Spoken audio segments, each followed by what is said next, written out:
Hi friends, welcome back to Kavita Vismaya channel. ಇವತ್ತು ನಾನು ಆಲೂ ಹೋಳಿಗೆ ಹೇಗೆ ಮಾಡೋದು ಅಂತ ತೋರಿಸ್ತಾ ಇದ್ದೀನಿ. ಅದಕ್ಕೆ ಬೇಕಾಗಿರೋ ಇಂಗ್ರೀಡಿಯೆಂಟ್ಸ್: ಒಂದು 1/4 kg ಆಗುವಷ್ಟು ಮೈದಾ, ಒಂದು 7ರಿಂದ 8 ಬಾದಾಮಿ, ಒಂದು 7ರಿಂದ 8 ಗೋಡಂಬಿ, 1 ಕಪ್ ಆಗುವಷ್ಟು ಕಾಯಿ ತುರಿ, ಸ್ವಲ್ಪ ಗಸಗಸೆ, ಒಂದು 3/4 ಕಪ್ ಸಕ್ಕರೆ, 2ರಿಂದ 3 ಟೇಬಲ್ ಸ್ಪೂನ್ ಚಿರೋಟಿ ರವೆ, ಅರ್ಧ ಲೀಟ್ರ್ ಹಾಲನ್ನು ಬಿಸಿ ಮಾಡಿ ಎತ್ತಿಟ್ಕೊಂಡಿದ್ದೀನಿ.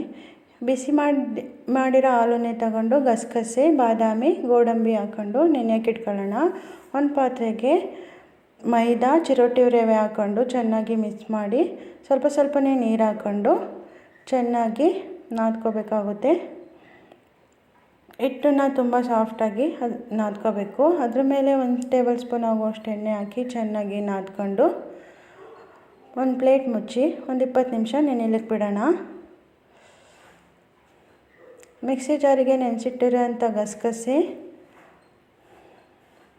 ಗೋಡಂಬಿ, ಬಾದಾಮಿ ಹಾಕ್ಕೊಂಡು ಕಾಯಿ ತುರಿ ಹಾಕ್ಕೊಂಡು ಚೆನ್ನಾಗಿ ನುಣ್ಣಗಾಗೋ ಥರ ಪೇಸ್ಟ್ ಮಾಡ್ಕೊಳ್ಳೋಣ. ಈಗ ಹಿಟ್ಟು ಅಷ್ಟರಲ್ಲಿ ಚೆನ್ನಾಗಿ ನೆಂದಿರುತ್ತೆ. ಮಾಡ್ಕೊಂಡಿರೋ ಪೇಸ್ಟನ್ನು ಹಾಲೊಳಗಡೆ ಹಾಕಿ ಚೆನ್ನಾಗಿ ಮಿಕ್ಸ್ ಮಾಡ್ಕೊಳ್ಳೋಣ. ಮಿಕ್ಸಿ ಜಾರಿಗೆ ಸ್ವಲ್ಪ ಹಾಲನ್ನು ಹಾಕಿ ಅದರೊಳಗಡೆ ಹುಯ್ಕೊಂಡು ಚೆನ್ನಾಗಿ ಮಿಕ್ಸ್ ಮಾಡ್ಕೊಳ್ಳೋಣ. ಈಗ ಗ್ಯಾಸ್ ಸ್ಟವ್ ಹಚ್ಕೊಂಡು ಹಾಲನ್ನು ಕಾಯಕ್ಕೆ ಇಟ್ಕೊಳ್ಳೋಣ. ಅಷ್ಟರಲ್ಲಿ ನಮಗೆ ಪೂರಿ ಮಾಡಲಿಕ್ಕೆ ಸಣ್ಣದಾಗಿ ಉಂಡೆಗಳನ್ನಾಗಿ ಮಾಡಿಕೊಂಡು ನಾನು ಒಂದು ಪೇಪರ್ ಮೇಲೆ ಲಟ್ಟಿಸ್ತಾ ಇದ್ದೀನಿ. ನೀವು ಮಣೆ ಬೇಕು ಅಂದರೆ ಮಣೆ ಮೇಲೂ ಲಟ್ಟಿಸ್ಕೋಬೋದು. ನೋಡಿ, ಪೇಪರ್ನ ಈ ಥರ ತಿರುಗಿಸ್ತಾ ಲಟ್ಟಿಸ್ತಾ ಇದ್ದೀನಿ. ನೋಡಿ, ಇಷ್ಟಪ್ಪ ಲಟ್ಟಿಸ್ಕೊಂಡ್ರೆ ಸಾಕಾಗುತ್ತೆ.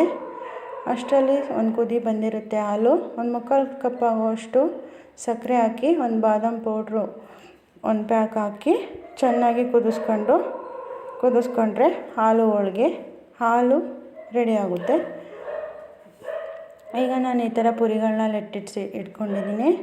ಎಣ್ಣೆಲಿ ಹಾಕಿ ಚೆನ್ನಾಗಿ ಕರ್ಕೊಳ್ಳೋಣ. 2 ಸೈಡು ಒಂಬಣ್ಣ ಬರೋ ತನಕ ಬೇಯಿಸ್ಕೋಬೇಕಾಗುತ್ತೆ.